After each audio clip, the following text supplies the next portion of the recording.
Ernest Borgnine, known as Ernest Borgnine, was an American film and television actor whose career spanned more than 6 decades. He was an unconventional lead in many films of the 1950s, winning the Academy Award for Best Actor in 1955 for Marty. On television, he played Quentin McHale in the 1962–1966 series McHale's Navy and co-starred in the mid-1980s action series Airwolf, in addition to a wide variety of other roles. Borgnine earned an Emmy Award nomination at age 92 for his work on the series. He was also known for being the original voice of Mermaid Man on SpongeBob SquarePants from 1999 to 2012. Early life. Ernest Borgnine was born Ernest Borgnine on January 24, 1917, in Hamden, Connecticut. He was the son of Anna, who emigrated from Carpa to the United States, and Camillo Borgnine, who emigrated from Ottilio. Borgnine's parents separated when he was 2 years old, and he and his mother lived in Italy for about 4.5 years. By 1923, his parents had reconciled, the family name was changed from Borgnine to Borgnine, and his father changed his first name to Charles. Ernest had a sister, Evelyn Borgnine Velarde. The family settled in New Haven, Connecticut, where he graduated from James Hill House High School. Borgnine took to sports while growing up, but showed no interest in acting. Naval service. Borgnine joined the United States Navy in October 1935, after graduation from high school. He served aboard the destroyer minesweeper US Lamberton and was honorably discharged from the Navy in October 1941. In January 1942, he re-enlisted in the Navy after the attack on Pearl Harbor. During World War II, he patrolled the Atlantic coast on an anti-submarine warfare ship, the US Sylph. In September 1945, he was honorably discharged from the Navy. He served a total of almost 10 years in the Navy and obtained the rank of gunner's mate first class. Borgnine's military awards include the Navy Good Conduct Medal, American Defense Service Medal with Fleet Clasp, American Campaign Medal with 3/16 Bronze Star, and the World War II Victory Medal. In 1997, Borgnine received the United States Navy Memorial Lone Sailor Award. On December 7, 2000, Borgnine was named the Veterans Foundation's Veteran of the Year. In October 2004, Borgnine received the honorary title of Chief Petty Officer from Master Chief Petty Officer of the Navy Terry D. Scott. The ceremony for Borgnine's naval advancement was held at the U.S. Navy Memorial in Washington, D.C. He received the special honor for his naval service and support of the Navy and Navy families worldwide. On February 5, 2007, he received the California Commendation Medal. Acting career. Borgnine returned to his parents' house in Connecticut after his Navy discharge without a job to go back to and no direction. In a British Film Institute interview about his life and career, he said, "After World War II, we wanted no more part in war. I didn't even want to be a Boy Scout. I went home and said that I was through with the Navy, and so now, what do we do? So I went home to Mother, and after a few weeks of patting me on the back and, 'You did good,' and everything else, one day she said, 'Well, like mothers do,' which meant, 'All right, you gonna get a job or what?' He took a local factory job, but was unwilling to settle down to that kind of work. His mother encouraged him to pursue a more glamorous profession and suggested to him that his personality would be well suited for the stage. He surprised his mother by taking the suggestion to heart, although his father was far from enthusiastic. In 2011, Borgnine remembered, she said, "You always like getting in front of people and making a fool of yourself. Why don't you give it a try? I was sitting at the kitchen table and I saw this light. No kidding. It sounds crazy. And 10 years later, I had Grace Kelly handing me an Academy Award." stage he studied acting and graduated, auditioned, and was accepted as an intern to the Barter Theatre in Abingdon, Virginia. It had been named for the directors allowing audiences to barter produce for admission during the cash-lean years of the Great Depression. In 1947, Borgnine landed his first stage role in State of the Union. Although it was a short role, he won over the audience. His next role was as the gentleman caller in Tennessee Williams' The Glass Menagerie. In 1949, Borgnine went to New York, where he had his Broadway debut in the role of a nurse in the play Harvey. More roles on stage led him to being cast for decades as a character actor. Films and appearance as the villain on TV's Captain Video led to Borgnine's casting in the motion picture The Whistle at Eaton Falls for Columbia Pictures. That year, Borgnine moved to Los Angeles, California, where he eventually received his big break in Columbia's From Here to Eternity, playing the sadistic Sergeant Fatso Judson, who beats a stockade prisoner in his charge, Angelo Maggio. Borgnine built a reputation as a dependable character actor and played villains in early films, including movies like Johnny Guitar, Vera Cruz and Bad Day at Black Rock.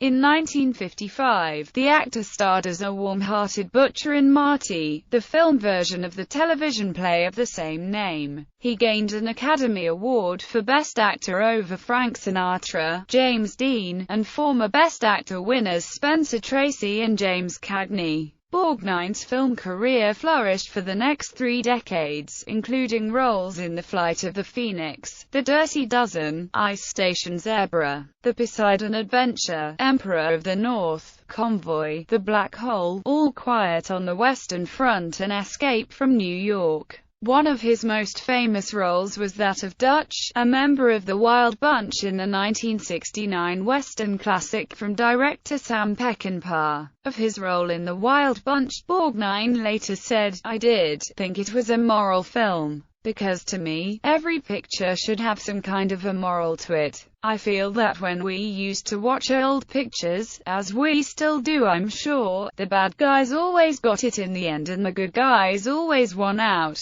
Today it's a little different. Today it seems that the bad guys are getting the good end of it. There was always a moral in our story." Television. Borgnine made his TV debut as a character actor in Captain Video and his video ranges, beginning in 1951. These 2 episodes led to countless other television roles that Borgnine would gain in Goodyear Television Playhouse, the Ford Television Theatre, Fireside Theatre, Frontier Justice, Laramie, Bob Hope Presents the Chrysler Theatre, Run for Your Life, Little House on the Prairie, The Love Boat, Magnum, P.I., Highway to Heaven, Murder, She Wrote, Walker, Texas Ranger, Home Improvement, Touched by an Angel, and the final episodes of the first episode of Wagon Train, and many others. In 2009, at the age of 92, Borgnine earned an Emmy nomination for his performances in the final 2 episodes of McHale's Navy in 1962. Borgnine signed a contract with Universal Studios for the lead role as the gruff but lovable skipper Lieutenant Commander Quentin McHale in what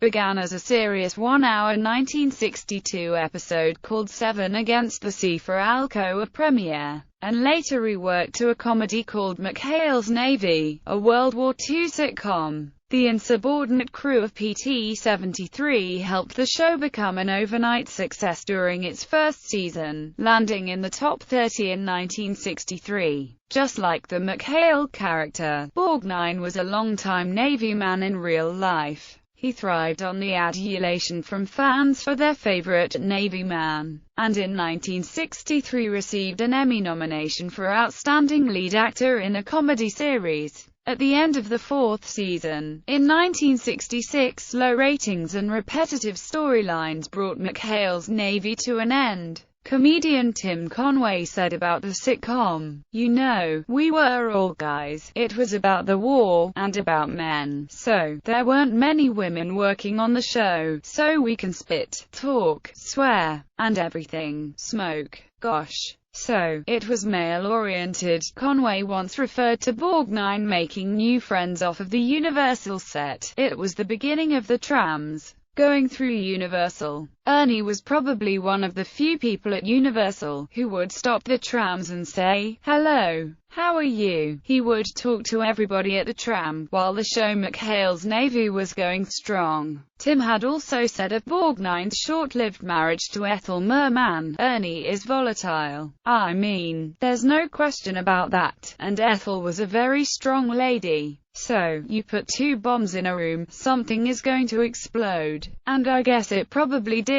The last thing he said about the McHale's Navy cancellation was, "We had gone from the South Pacific to Italy, and then, once in a while, we got to New York or something." The storylines were beginning to duplicate themselves. So, they actually said, maybe, they had its run. Conway kept in touch with Borgnine for more than 40 years, while living not too far from one another. In 1999, the duo reunited to guest voice in several episodes of the popular 2000s animated comedy, SpongeBob SquarePants. Katie Jurido's death in 2002 drew Borgnine and Conway much closer, as Tim had heard so much of the actress's death. He said he heard his resisting friend once refer to one of his ex-wives, "beautiful, but a tiger." Airwolf Borgnine returned to a new contract with Universal Studios in 1983, for a co-starring role opposite Jan Michael Vincent on Airwolf, after he was approached by producer Donald P. Bellisario, who had been impressed by Borgnine's guest role as a wrestler in a 1982 episode of Magnum P.I. He immediately agreed. He played Dominic Santini, a helicopter pilot, in the series, which became an immediate hit. Borgnine's strong performances belied his exhaustion due to the grueling production schedule, and the challenges of working with his younger, troubled series lead. The show was cancelled by CBS in 1986. The Single Guy. He auditioned a third time for a co-starring role opposite Jonathan Silverman in The Single Guy, as Dorman Manny Cordoba, which lasted 2 seasons. According to Silverman, Borgnine came to work with more energy and passion than all other stars combined. He was the first person to arrive on the set every day and the last to leave. Merlin's Shop of Mystical Wonders. In 1996, Borgnine starred in the televised fantasy thriller film Merlin's Shop of Mystical Wonders. As narrator and storyteller, Borgnine recounts a string of related supernatural tales. His modern-day fables notably centering around an enchanted and malicious cymbal-banging monkey toy stolen from the wizard Merlin. The film was later featured in the parodical television series Mystery Science Theater 3000, and has since gained a prominent cult following. Other activities. Also in 1996, Borgnine toured the United States on a bus to meet his fans and see the country. The trip was the subject of a 1997 documentary, Ernest Borgnine on the Bus. He also served 1 year as the chairman of the National Salute to Hospitalized Veterans, visiting patients in many Department of Veterans Affairs medical centers. Work after 1999. Starting in 1999, Borgnine provided his voice talent to the animated sitcom SpongeBob SquarePants as the elderly superhero Mermaid Man. He expressed affection for this role, in no small part for its popularity among children. After his death, Nickelodeon re-aired all of the episodes in which Mermaid Man appeared in memoriam. Borgnine also appeared as himself in The Simpsons episode, Boy Scouts and the Hood, in addition to a number of television commercials. In 2000, he was the executive producer of Hoover, in which he was the only credited actor. In 2007, Borgnine starred in the Hallmark original film A Grandpa for Christmas. He played a man who, after his estranged daughter ends up in the hospital after being in a car accident, discovers that he has a granddaughter he never knew about. She is taken into his care, and they soon become great friends. Borgnine received a Golden Globe nomination for Best Actor in a Miniseries or Motion Picture made for television for his performance. At 90, he was the oldest Golden Globe nominee ever. Borgnine's autobiography Ernie was published by Citadel Press in July 2008. Ernie is a loose, conversational recollection of highlights from his acting career and notable events from his personal life. On April 2, 2009, he appeared in the last episode of the long-running medical series His role was that of a husband whose long marriage ended with his wife's death. In his final scene, his character is in a hospital bed lying beside his just-deceased wife. His performance garnered an Emmy nomination for Outstanding Guest Actor in a Drama Series, his third nomination and his first in 29 years. In 2009, at age 92, he starred as Frank, the main character of Another Harvest Moon, directed by Greg Swartz and also starring Piper Laurie and Ann Mira. On October 2, 2010, Borgnine appeared as himself in a sketch on Saturday Night Live. On October 15, 2010, he appeared in Red, which was filmed earlier that year. In late 2011, Borgnine completed what would be his last film, playing Rex Page in The Man Who Shook the Hand of Vicente Fernandez. Personal life and death.